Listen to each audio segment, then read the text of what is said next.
অদৃশ্য শত্রু যখন খাবারের থালায় বসে থাকে তখন ডাক্তারের তীক্ষ্ণ চোখই হয়ে ওঠে সত্যের শেষ আশ্রয়। অ্যালার্জি কিসে? চিংড়ি মাছে। যা জানো না সেটা নিয়ে কথাই বলো না।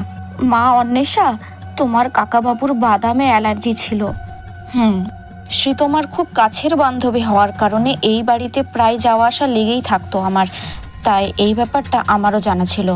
কাকিমা, কাকাবাবুর মৃত্যুটা কোনো দুর্ঘটনা নয়, এটা একটা সুপরিকল্পিত হত্যাকাণ্ড।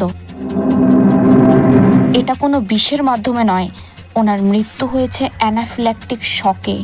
ডাক্তার হিসাবে আমি জানি যাদের শরীরে তীব্র অ্যালার্জি থাকে তাদের শরীরে অ্যালার্জেন প্রবেশ করলে শ্বাসনালী ফুলে দম বন্ধ হয়ে মুহূর্তের মধ্যে হার্ট অ্যাটাক হতে পারে। অন্বেষা, তুমি এসব কি বলছো?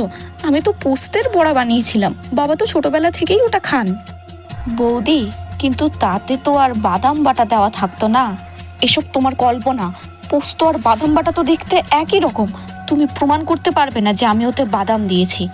ব্যোমকেশবাবু বলতেন, অপরাধী ভাবে সে খুব চতুর, কিন্তু প্রকৃতি তার জন্য কোথাও না কোথাও একটা ফাঁদ পেতে রাখে। তুমি ঠিকই বলেছ, দুটো একই রকম দেখতে, কিন্তু বাদামটা পুরোপুরি বেটে মিহি করতে পারোনি, তাই দানা ভাবটা থেকেই গেছে। দেখো মিতু, তোমার হাতের রান্নায় উনি অমৃত খুঁজতেন, আর তুমি সেখানেই মরণ মিশিয়ে দিলে। শাসনটা তোমায় মানুষ করার জন্য ছিল বৌমা, আমার সাথে শত্রুতা করতে গিয়ে আমার প্রিয় মানুষটার জীবনে নিয়ে নিলে। ব্যোমকেশবাবু বলতেন, তেতো ওষুধ যেমন রোগ সারে, কড়া শাসনও তেমনই পরিবারকে আগলে রাখে। শুধু আমরা চিনতে ভুল করি।